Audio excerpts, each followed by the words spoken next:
fist, come on.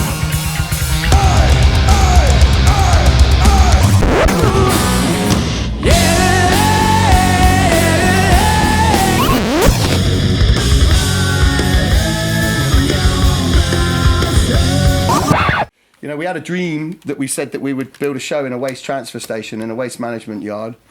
We said that we would do it through a global pandemic, and yeah, we've put it together, and it's shaped up the way that I thought it would shape up.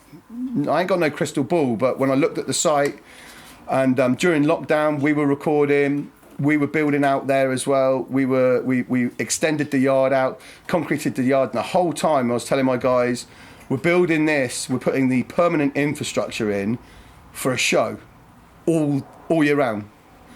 And the guys are laughing at me, and they all thought I was, you know, just trying to keep spirits up through the lockdown period because everyone was furloughed, no one was getting paid. And I said, no, this is serious. Like, let's make this place a place where we can build a show in hours and rip it out again in hours. And let's put this on the map. The Eden sessions are going to be no more. Smaller venues are really struggling. Bigger venues are struggling because of the capacity that they now must operate at. Outdoor venues are, the infrastructure needed makes it not financially viable. And concreted, yarded areas are not very common in Cornwall. So we've got one. And I just thought to myself, look, let's turn this into a festival site. Doesn't matter if it rains. It's concrete everywhere. We've got a permanent stage up the whole time, so let's just do this. This was totally the brainchild of Jules, our manager, and he just came up with, it was his idea really, he just came up with this crazy idea. He's always said, because like our main stage now is the topsoil shed, but the first time I remember him ordering it, we looked at it, it's like, fuck, it's a stage, isn't it? Look at it, it's made for it. And then one thing led to another, and then we're at practice one night and he says, yeah, we're doing it, boys. Let's do it. We're now sitting in KCHQ, which is pretty much bolted onto the place, and this is our stomping ground, man. And it's super weird to be playing just at home, really, you know. Yeah. At our practice rehearsal, pretty much. Yeah. Just 100 yards up. Yeah. So fucking great load-in, though. Yeah. Gig we ever done. Easiest loaded. Yeah, this is it. So yeah. And I talked to his Jules, and he told me all about the project, how he was putting it together. And yeah, we were just really excited. I told the guys, and they were like, hey, tell me if everyone is in. And like 10 minutes later, I was like, yeah, everyone is in. Especially after 6 months not playing, you know, like 6 months. Yeah, man. Yeah, 6 months, months, man. It's so well organized, and people are just brilliant here. We love you all. All the shows across Europe and England were getting cancelled everywhere, and we were planning one. And that was the difference. So we put a questionnaire out just to basically test the water with the punters, the public. How do you feel about this? Are you paranoid? Are you cautious? Are you know, what's your feeling? And overwhelmingly, people wanted to do this. Live music, we're back.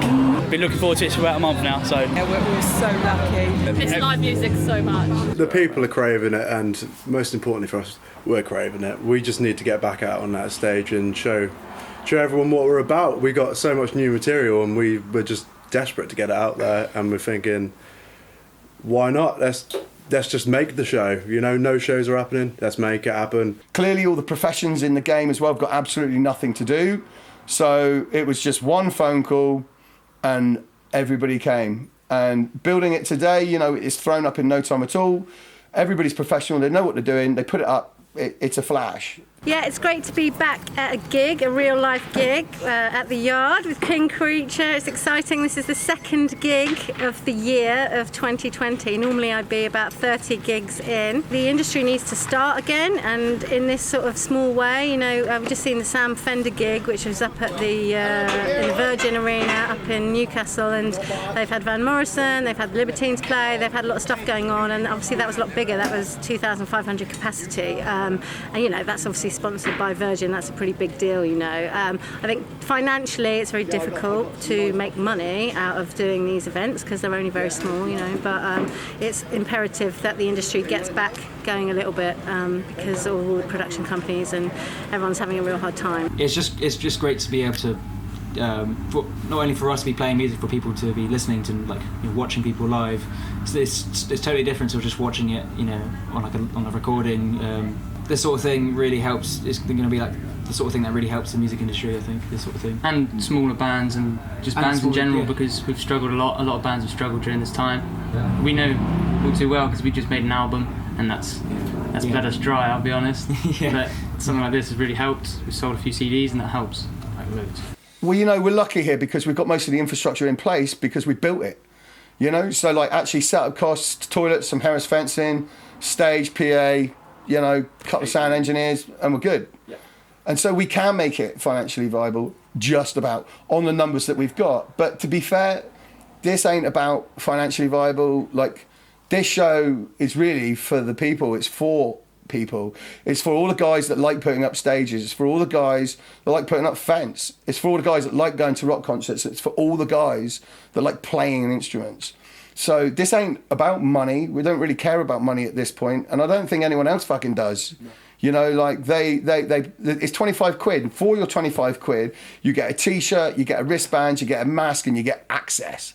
Right, that's it. In Cornwall particularly, there's been a lot of tourists, which is great. We need the tourists, we need the business and everything, but I think a lot of, the local people kind of tend to not want to go out and sort of do stuff. There's no music, you can't go to the theatre, it's been very difficult. So any bit of culture, any bit of music, anything going on, people are, chomping at the bit to go. I think this gig sold out in about 7 minutes. And I actually had to turn down probably about 125 people, and I don't feel happy about that because you want everyone to come, right? But I couldn't, and we couldn't. We have got some parameters that we've got to work by. Some of the difficulties of COVID have meant it's a challenge to say the least. But we took it on and we said, all right, let's do this. And we went to the council and we're like, come on, and they were like, don't know. I'm like, come on, we can do this. Yeah, having to do the one-way systems, having to reduce your capacity by down to perhaps a third of what you might be able to have is obviously financially difficult, and it's a lot of extra work. You have to think about so much stuff, all the hand sanitizing stations and the wearing masks and the 2 meters between everyone. It's difficult. It's not the easiest thing to do. We wrote a methodology statement this big just on COVID. Never mind all the fire, health and safety and all that other stuff that goes with it. Yep. This big just on COVID. We've got some seriously stringent rules that don't mess with the fun. This is the point, right? You don't want to put on a show that's like organised fun. This is not some sort of totalitarian state where we are going to tell you when to smile, when to laugh, and when to cry. We needed to abide by the law and abide by the rules of the pandemic, and we needed to do it in a safe way that meant that it didn't restrict too much or too greatly on people's movement. What a great setup. We're looking at the plan, what they've done in there, absolutely brilliant. I mean, it's really impressive that everyone's managed to kind of pull everything together and follow every regulation. I know they've been super rigorous with it. It's going to be very alien, very weird, sort of not be able to move, but I'm just going to have to stand where I've got to stand, so it's going to be a bit weird, but I'm sure we'll... Four moshing in a 2-foot square don't normally work very well. I know normal is going to be different, but we absolutely need this. Yes, it's kind of weird with all the social distancing in place. Looking forward to seeing how it goes. Epic moment at the yard. So we just had the environmental health lady from the council turn up just a minute ago, so I was a bit on tenterhooks because she's the lady that gives it the thumbs up or the thumbs down. She can do that even at this late stage. She don't like what she sees, it's over, and she's just like blown away by it. She's like, oh my god, you guys have done, you're doing this, aren't you? And I'm like, yeah, look, it's done, and tomorrow they will be here and they will be marshalled, but light touch, they will be looked after with all due care and attention, and they will have a blinding time. There is no doubt. One is because they want to, and two is because the level of the bands that we've got playing is top quality stuff. The PA is absolutely kicking. We have not scrimped on the expense of the quality of the material or the product that we're putting on. People are desperate to see some live music and just to socialise distantly, but see their friends and have a space which they can get together a little bit even at a distance. I don't think there's ever going to be a complete alternative to standing in a theatre field or on a beach or in a yard and seeing your band right in front of you, and the atmosphere of that, you know, the feeling of that is like no other. So I don't think anything can replace that, but I think that definitely people, you know, and I've seen a lot of things streamed over the last few months. You know, anyone with a phone is sort of streaming whatever and live onto the internet, you know, and I sort of, you know, I'm sort of ready for not that really now. I'm ready for some actual live gigs. If this pulls off well, there'll be hopefully more. Yeah, so, this and more bands coming to do it. So I believe it. Yeah, if everyone toes the line and things, and just understands it is what it is and why it is what it is, then if this proves successful, this is just the start of something that's going to keep going. I believe. Yeah, you know, this is the first of many. And it will be that way, you know, and it just brings a new dynamic to this area, for instance. It brings new employment to the area, brings new interest, footfall for the business park. It brings a new dynamic to the business. Not only that all waste generated from this activity that we're going to put on tomorrow, it doesn't leave site. Its carbon footprint is pretty much like zero. We'll pack this site away on Sunday. On Monday, it goes back to a recycling yard, and any of the shit that's left over here is 100% recycled. So, you know, like, it's unique in itself that way round. Jules has turned nothing into something, which is an amazing achievement here. Whereas everybody thinks that the whole music world revolves around places like London, and to bring it down here to Cornwall and to attract the bands like these guys, and it's so encouraging to see. It's a breath of fresh air, and I think it's what's needed in music right now. We're looking at new initiatives of how to revive live music and how to revive bands' careers. And it's events like this that are going to do it. And we want to show the world, we want to show the UK, we want to show all the promoters out there, all the other bands, that Cornwall's actually being put on the map right now. And this is the beginning, and it started in a global pandemic. People are going to look at this and think, right, it can be done like that. It doesn't have to be a car park. Yeah. It doesn't have to be a bunch of people sat in cars where it destroys the very point, the soul, the whole ethos of it, you know? Restored my faith in live music and rock and roll. It's where coming back. The world is going to shit, but then there you come is to no Cornwall sort and of clear indication that anything's going to go back to normal anytime soon. You get an event like this where there's 3 good bands and amazing response from the audience, and that's what you need to keep you enthusiastic about what we do. Look at everybody, they're all happy in their little groups. We're just behaving because we want more. Creature. This is what people want, this is what this sort of crowd needs, and this is what we're here for.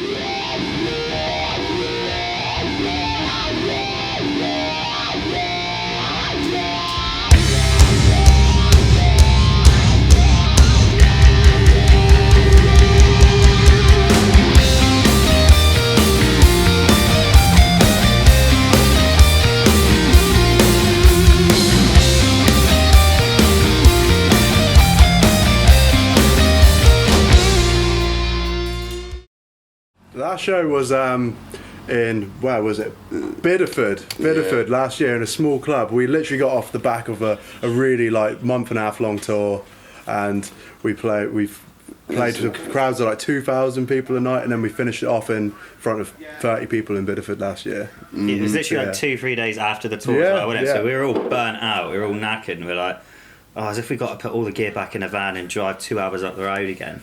But no, it was a good show actually. It was alright. Ended up being brilliant. Yeah. I had to think for a minute. I was going to say the Doro tour, but it was Bideford, wasn't it? Yeah. Weird. That's how long it's Christmas been, show. It was a Christmas show. Right. Yeah. So December. Do you reckon there's going to be any rustic pogs? Do you reckon it's going to be interesting getting up after a while with playing? I don't know. We've been blitzing pretty hard in the practice room. We've been putting a lot of hours in recently just to just feeling confident with it, buddy. You know, it's what we do. We play music, so it can either go good or it can either go wrong. Don't say that because it's going to go really well. Oh, I'm sure it will. Touch wood. It's going to be banging. Just don't fall over, bud. I'll try not to. It's going to be great, man. We're buzzing through it. Obviously, it's been a long time. But we worked through a lot of them 6 months working on the new record. Yeah. King Creature album number 2, Set the World on Fire. Yeah, that's going to be a cracker. Which was a funny one as well, because as we were in the middle of recording it, the lockdown happened. So we were in the studio recording it, and we're like, oh great, what are we going to do now? So the studio was shut.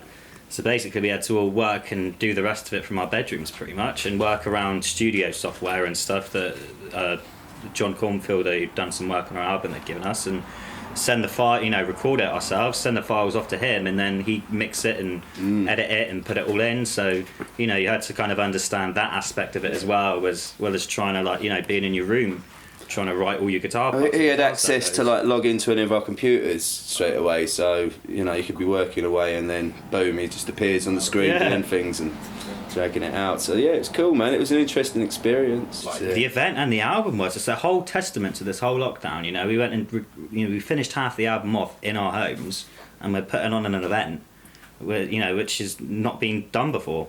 No. Well, it's trailblazing. Yeah, it is, and it's the rig is just monstrous. I mean, I looked at the PA. I was like, I didn't realise we were having a PA like that. Yeah. Festival PA. I mean, they said what PA it was. I didn't realise it was going to be all on, levitating up like a festival and stuff, and the backdrop. I mean, we got the backdrop months ago. I haven't seen it. I walked in. That's I was the like, first time we've ever put it up. Because we were due to go back to Europe to tour with Doro, and that never happened because of lockdown kicking in.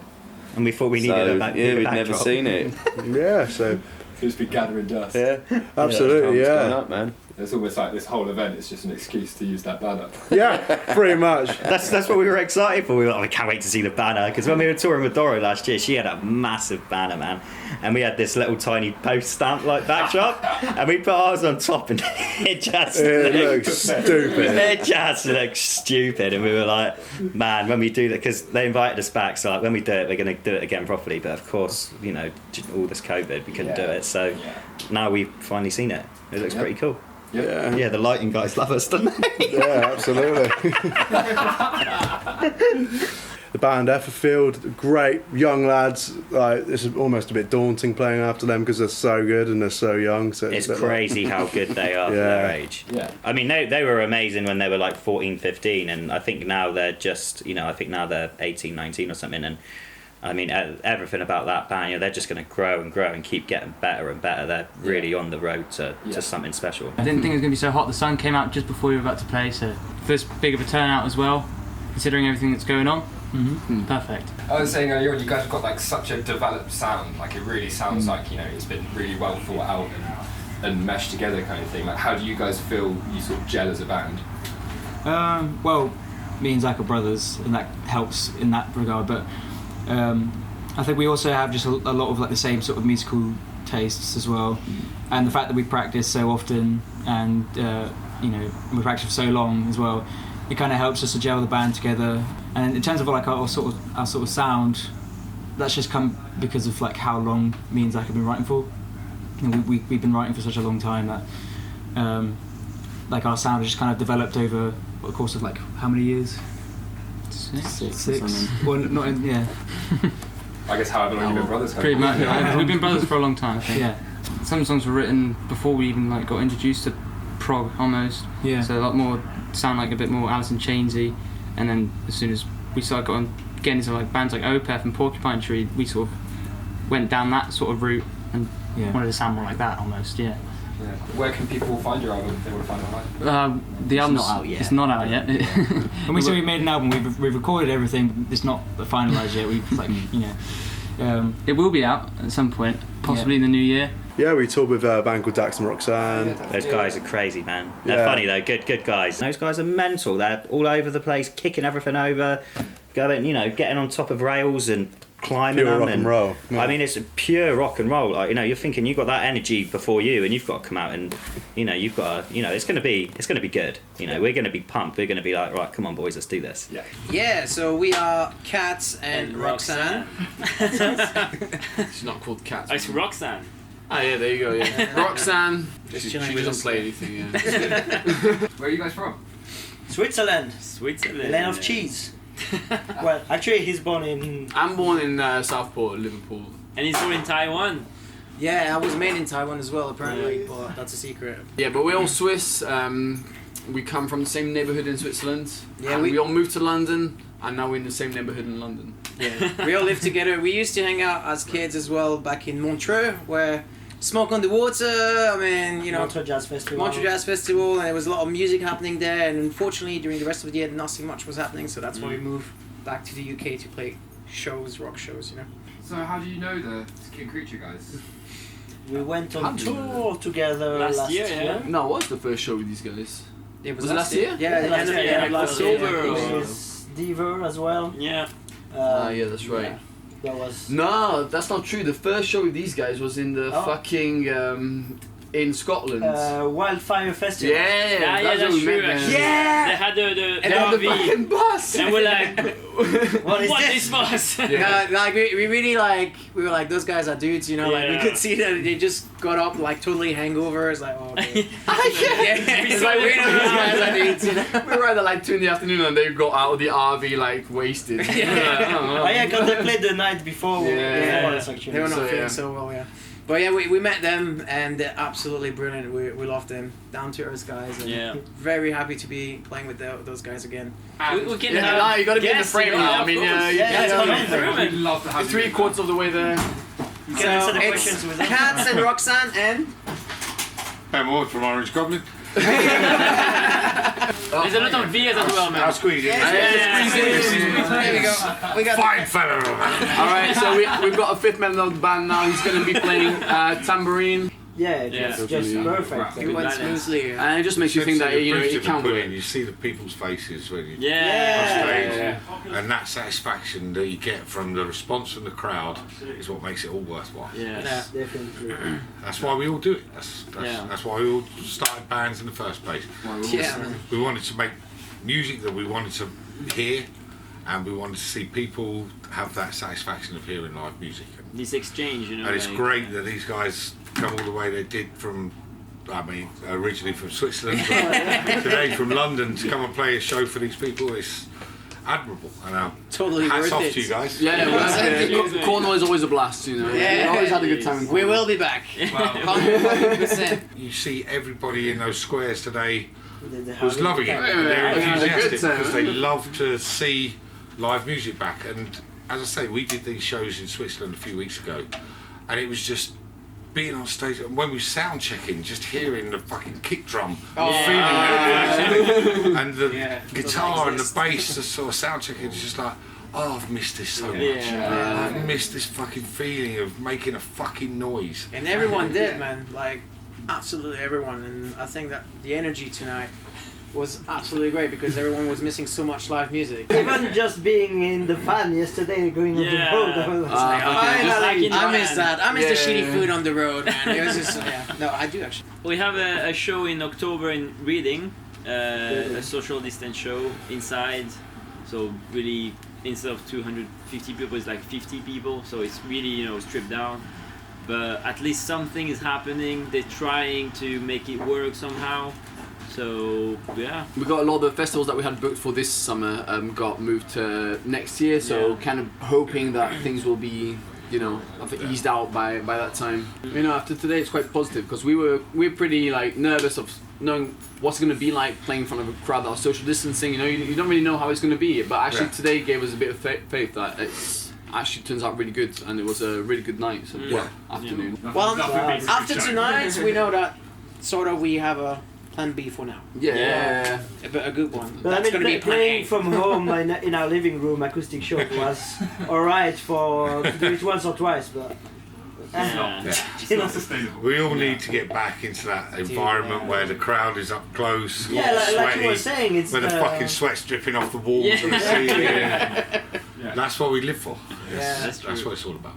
We'll find a way to get there. Yeah, we will. And when the time is right. Rock and roll will always survive. Definitely. Exactly. Cheers. Drink to that. Drink to that. Those are fine words right there.